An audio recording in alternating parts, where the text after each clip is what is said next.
Hello there, Di here. Just going to go through a couple of journals that I've been making for family members for Christmas. Not that we give Christmas presents, mind you, but just so we've got something here for them when they come on Christmas Day.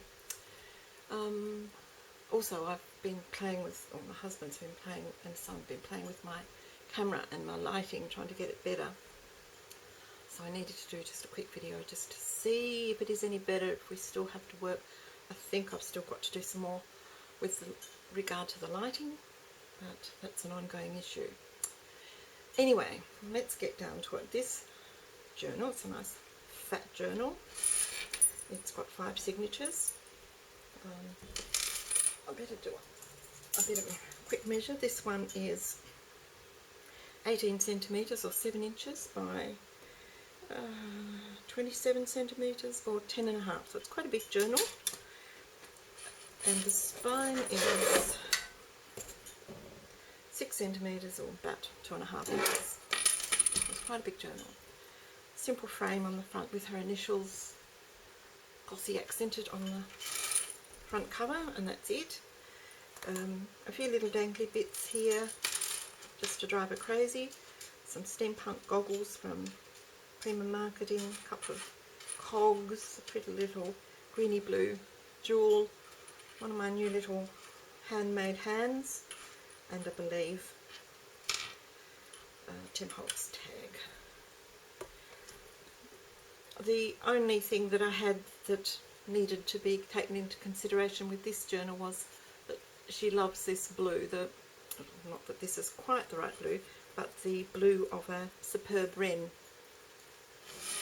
these little chaps, and she wanted the paper. Well, I just had to get as close as I could, and that's what I've done. So this pocket and the pockets in the centre of each of the signatures is made with that same lovely blue, and the rest of it is all just coffee dyed.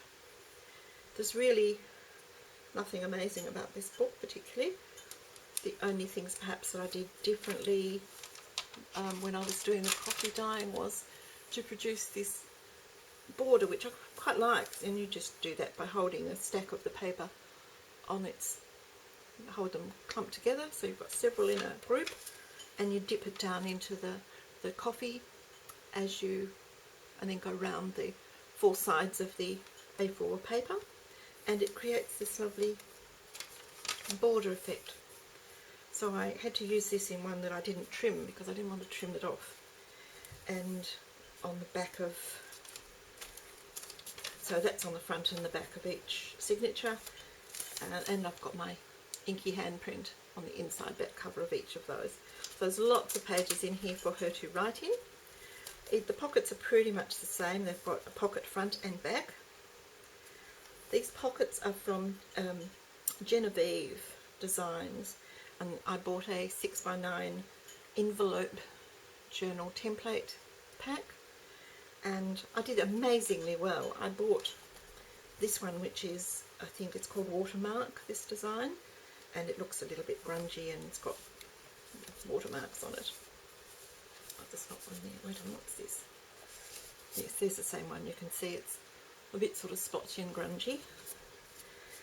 And with that comes plain, so you get it absolutely plain too, so you can print it onto coloured or plain card, and you can get the same envelope or whatever part of the pack you're printing off on plain without the watermark. And to my surprise, when I was downloading it and putting it into my file, I also received a bonus Harlequin, which is this lovely design. And I remember when I was thinking which one am I going to have, I was very tempted to choose the Harlequin. I thought, well, this is a little bit more bland, if you like. I can use it for more perhaps than the Harlequin. It's a bit more definite, but I just love it, and it was just so generous. I got that for free, so I was very pleased about that. I've used quite a few of the Ephemeris Vintage Garden. I think this paper is from the, or this envelope is from the Gentleman and Scholar pack, and some of these paper clips are from the, what is it? something Ancestry, I've forgotten the name. I also made a whole bunch of resin buttons with blue wrens in them, and I've tried to stick to the birdie sort of theme, so things with wings. If it can't be a blue wren, then it's something with a wing. I've also got a few of her Ephemera's Vintage Garden freebies tucked in here as journal spots. In the pockets, all I've done is put a couple of actually card bases. These are a nice thick card. This is pretty blue. To use as photo mats, so she'll be able to put photos on these if she wants to and pop them in. And this dear little duck, here it is again. They're made of paper, absolutely gorgeous, and they act as a very robust little pull, so I was pleased with those. So basically the signatures are all the same. 2 small pockets from the Genevieve Designs, lots of tags and pulls from Ephemera's Vintage Garden, and a few from some of the paper lines as well. An odd little bird there, I think that was one from one of the Stampin' Up punches. And there's a little aeroplane pull tag. Samey, samey, samey all the way through. Lots of wren pictures, little resin buttons. I've used anything that was blue in my stash. That's a jelly print. I've put it on a file card for journaling. So a little owl there. So again, that's about it. Nothing exciting. Just lots of paper for her to write on. And in the back I put in one of my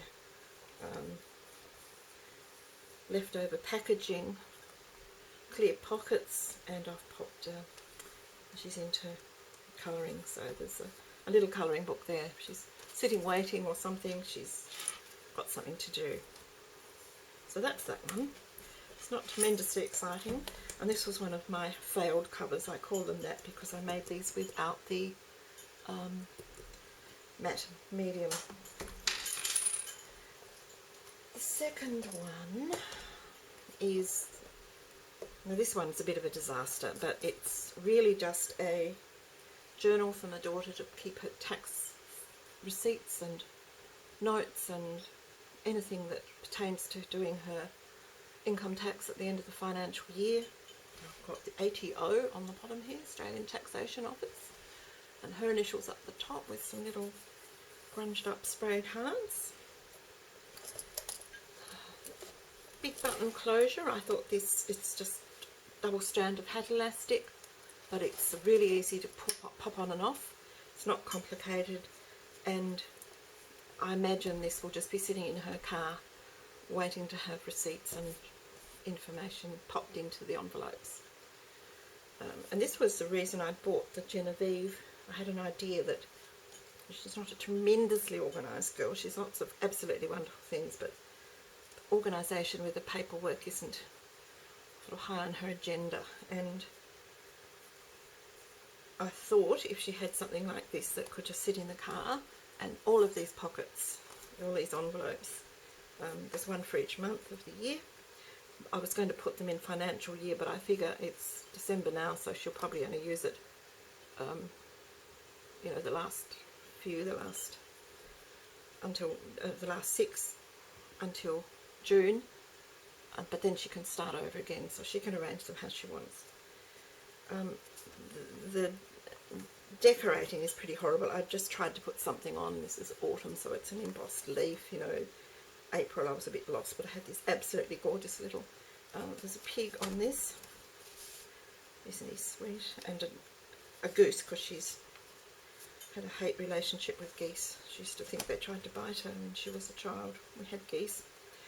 So each of these envelopes, let's go back to the start, is I've attached a strip of grunge paper to the side and put that into the binding so that it's really firm, so that it stays in the binding. You should be able to use it over and over. The pockets are shut with a Velcro clasp so that nothing falls out once she's popped her receipts in. And there's a pocket here and a little book. Now if she needs to jot anything for the month, there's a book there specifically for that month, and that's the same on all of them, and that's really all it is. There's a spare pocket at the front and at the back. There's a, well, this isn't actually an envelope, and there's another little book in there. That's a slightly bigger book. Just added that because I had them cut out. When I made this, I hadn't planned the colours, as you can probably see by glancing at it. I just used old paper from my stash. I wish now I'd done a better job of coordinating it, because it feels a little shabby to me. If I made it again, I know exactly how I'd do it, but I just wanted to try it and see if it worked. And I think the idea is okay. I think the end result is a little sad and wanting, but hey, it was just a pro forma really, and she may not even sort of want to use it. She may not even require it. So I'm not losing any sleep over it. It is what it is. If she likes it and uses it, well and good. If she doesn't, none of us are the worse off. This little back one, I went to the optometrist the other day for new glasses, and they gave me a couple of spare, microfiber glass cloth that came in these neat little clear plastic. So I put some pattern paper front and back and put a little tag on there saying emergency coffee and cake money, and there's a little contribution in there. I'll put a bit more in before Christmas, so that when she's driving around, she often has breaks between clients where she's got half an hour or so to fill in before the next client, and she'll be able to go and get herself a cup of coffee. She often needs a coffee to settle herself down with some of her clients. These little bit of metalwork, it was very plain, and I thought, let's try this. So I got these at AliExpress, and I was quite pleased with them. There's actually three. There's a flat flower underneath, there's a bendy petal flower on the top, and there's this little back panel. It's all very flat. It's hardly got any dimension at all. I think they're very, very pretty, and they've got lots of potential. I've been having a bit of a fun time with AliExpress lately. That's where I got these little silver hands, my little inky fingers hands. So that's the tax office one.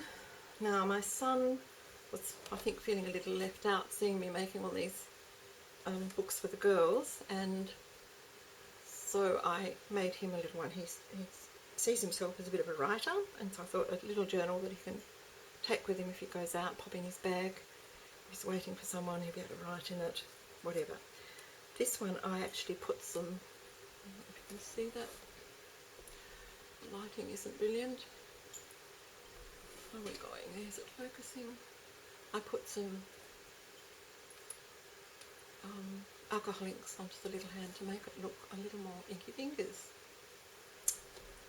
This is a Prima Marketing pipe sort of frame that came from another project I was making a while back, and this is a Tim Holtz nib.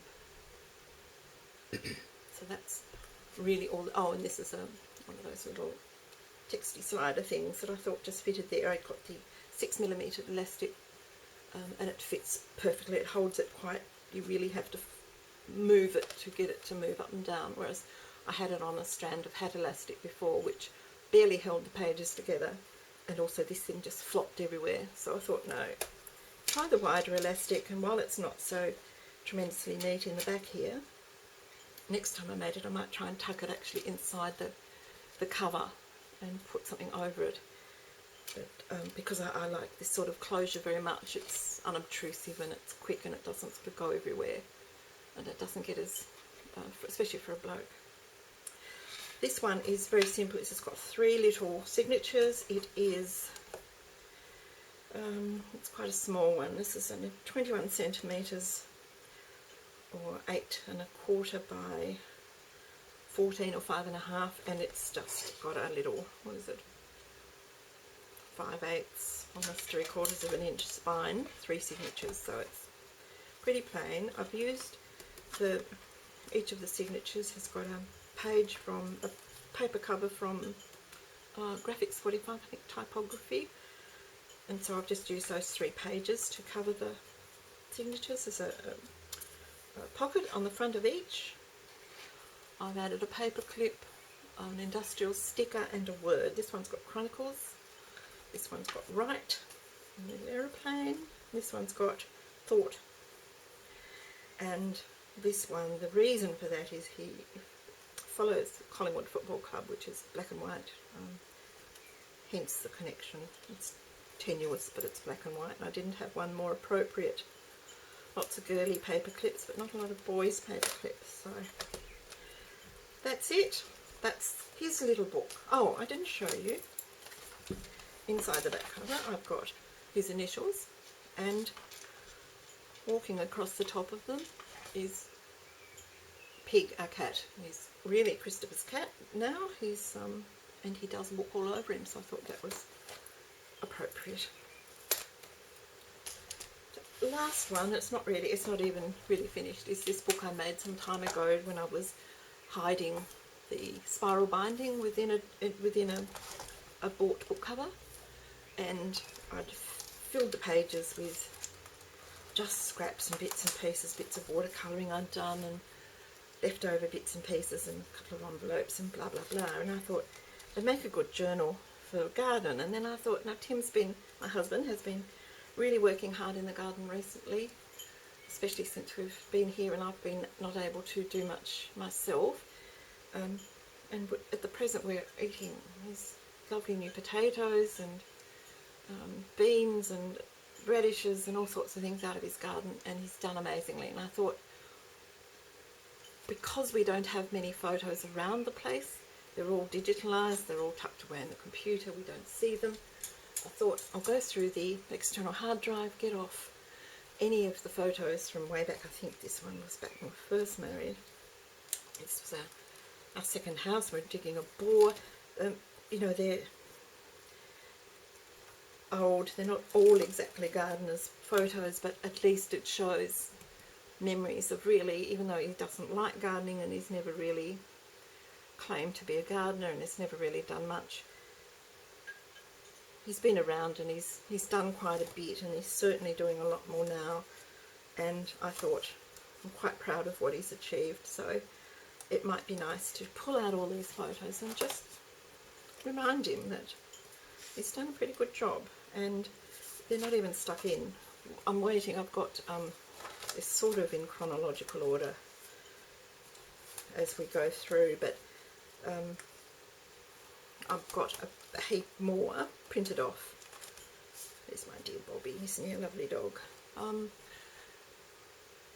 I've got a whole heap more printed off, saved onto my USB. I'm just waiting to get up to Harvey Norman in the next day or so, get them printed off, and then I'll get them whacked into the book and put a few little notes and put something on the cover, and that will be his. I'm the only one that's not getting a journal for Christmas. How about that?